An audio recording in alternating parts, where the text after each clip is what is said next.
పొంగేటి మనుగడ కోటి అలలుగ పొంగు వరదల వేగాన పడిలేచు అలలకు తీపి కలలకు లేని అలసట నీకేలా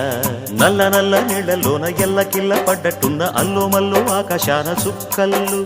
అమ్మాయంటి జాబిల్లమ్మ అబ్బాయంటి సూర్యుడమ్మ ఇంటి దీపాలవ్వాలంట దిక్కుళ్ళు ఎవరికి వారే యమునకు నీరే రేవు నీరు నావదంట నావతోడు రేవుదంట పంచుకుంటే గోరువంక వాలగానే గోపురానికి స్వరాల గణగణ గంటలే మోగనేలా గోపబాలుడొచ్చినాక గోకులానికి పెదాల కిలకిలా పువ్వులే